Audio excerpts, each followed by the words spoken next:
കേരള രാഷ്ട്രീയത്തിൽ ഒരു യുഗത്തിന് അന്ത്യം കുറിച്ചുകൊണ്ട് പിണറായി വിജയൻ സജീവ പാർലമെന്ററി രാഷ്ട്രീയത്തിൽ നിന്നും പിൻവാങ്ങുന്നു.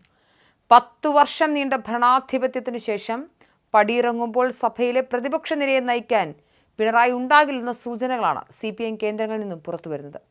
പരാജയത്തിന്റെ ആഘാതത്തിൽ നിൽക്കുന്ന പാർട്ടിക്ക് പുതുജീവൻ നൽകാൻ ഒരു പുതിയ മുഖം വേണമെന്ന കേന്ദ്ര നേതൃത്വത്തിന്റെ നിലപാടാണ് ഈ മാറ്റത്തിന് പിന്നിലെ പ്രധാന ഘടകം.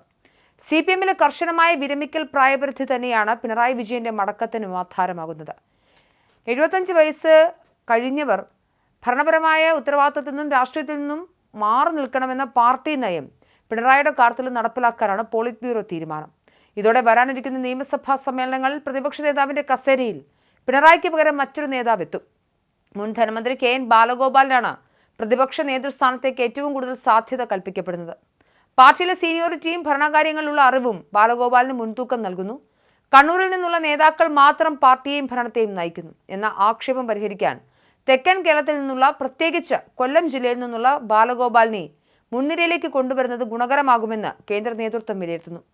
കണ്ണൂർ ലോബിയുടെ ആധിപത്യം അവസാനിപ്പിച്ച് CPMനെ കേരളത്തിലുടനീളം സജീവമാക്കാൻ ബാലഗോപാലിന്റെ സാന്നിധ്യം സഹായിക്കുമെന്നാണ് കരുതപ്പെടുന്നത്. സൗമ്യമായ പെരുമാറ്റവും എന്നാൽ വിഷയങ്ങളിൽ കണിശമായ നിലപാടുമുള്ള ബാലഗോപാൽ പ്രതിപക്ഷ നേതാവ് എന്ന നിലയിൽ നിയമസഭയിൽ തിളങ്ങാൻ പ്രാപ്തനാണെന്ന് പാർട്ടിയിലൊരു വിഭാഗം വാദിക്കുന്നു. VD സതീശനെ പോലെ പാർലമെന്ററി കാര്യങ്ങളിൽ പ്രാവീണ്യമുള്ളൊരു പ്രതിപക്ഷ നേതാവിനെ നേരിടാൻ ബാലഗോപാലിനെ പോലുള്ളൊരു മികച്ച വാഗ്മി അനിവാര്യമാണെന്നും പാർട്ടി കണക്കുകൂട്ടുന്നു.